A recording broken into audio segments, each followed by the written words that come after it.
Matt Scratch here. I just wanted to go over some things you should look at when you're buying an older car used, maybe a project car or something that you're going to fix up to drive, at least something like that.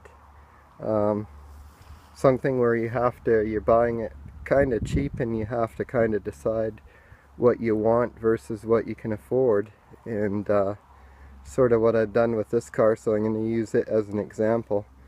So I guess the first concern for me is always body condition. So you want to check down here on the rocker panels. Things like this, that's actually a hole. It might not look like it, but when you got something like that, it needs to be replaced if you want it to be solid again. You can't just paint over it, it's just going to bubble up again and come back. Same thing with this. This honestly is probably all the way rusted, all the way around here will have to be cut out and new metal welded in to fix that, so that's quite a major repair. And then you want to check the lip on the bottom of the door. It's really nice on this car, but this is a common area for them to develop rust. It's good that it doesn't have rust in the body joints here. That would be really bad if it did. If you've got like holes through here and stuff, you probably want to avoid that car unless you know what to do with it. Interior wise, on a car like this, you want to make really sure that it hasn't had a bad water leak, because this car has T-tops and luckily these ones don't leak. You of course want to confirm the mileage on the odometer, confirm that your gauges all work, and of course check that your other stuff works in the interior, especially your safety items. This car, the headlights, it's got pop-up headlights and they end up not working, so that's going to be quite expensive to repair that. Fortunately, I do have a parts car. Check that all your windows and doors work, like your windows go up and down, and this one, the rear hatch doesn't work. Neither the cable control or the key work on it, so I got to figure that out. And things like this, rust creeping under the edge of a window, that's really bad. That's very hard to fix because you've got to remove the window. There's normally multiple layers of metal involved in that, so in repairing that. So it's not going to be a cheap repair if you're wanting to make the car nice again. If you're just looking for a beater driver, it might be good enough the way it is. All tires rather, have a DOT number on the sidewall, and sorry, I have an ant on me. Right there, the last two digits are the year of manufacture of the tire. So if the car says it has new tires, like this one does, when you go to look at the car, make sure you actually confirm the tires are new and they're not like 10-year-old tires that are all dry rotted and they're gonna blow out. They claim 5 years is about the lifespan of a tire to be safe. Under the hood, this car has a bit of an alarm bell because it looks like it's been just cleaned off, and it probably has been to disguise the fact that it's got lots of bad oil leaks.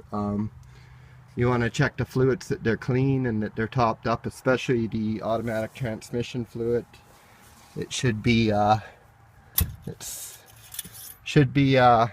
nice red color like that. Actually, this car's actually got a good transmission in it and it looks like it's been well maintained, so that's a good sign.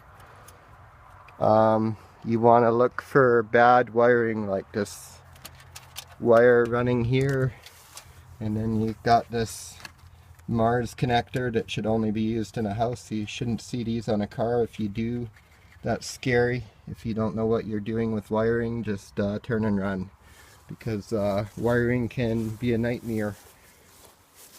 Here again, you can see this harness has all been pulled out of the case. Some of the wires have been patched. Somebody's probably rammed a probe into all these wires. Some of them are cracked. That's going to cause big problems, so something I'm going to have to address for sure. See here again, wires cracked. You want to look for that. That's bad.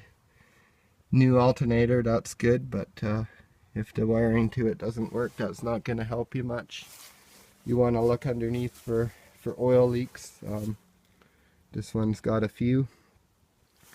And you want to look at the bumpers for damage. This one's been hit, so at that point you want to go and look behind really good and make sure all this stuff's square back here.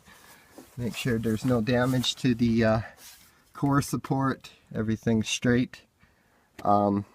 This may have just been bumped into lately in a parking lot, but you want to confirm that. You want to make sure there's no structural damage behind it, and luckily for me there's none, and this cover's in good shape.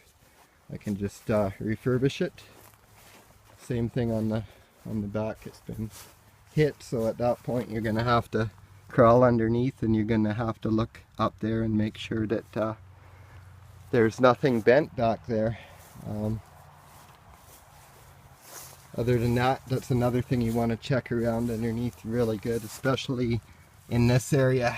It's called a torque box right behind the front wheel. That area is an area that all the structure of the car basically runs through that area.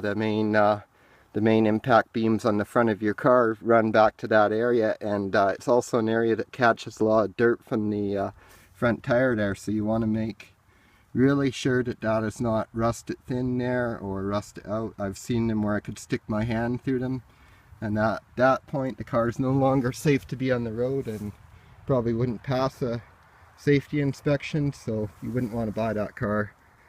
And that's something that would be very expensive to fix if you even could. Glass is good on this car, so that's good. That's something you want to check. What else? Of course, when I pop this, you can see these cars with prop rods. This is a common problem. People go to close the hood and fold the hood in half.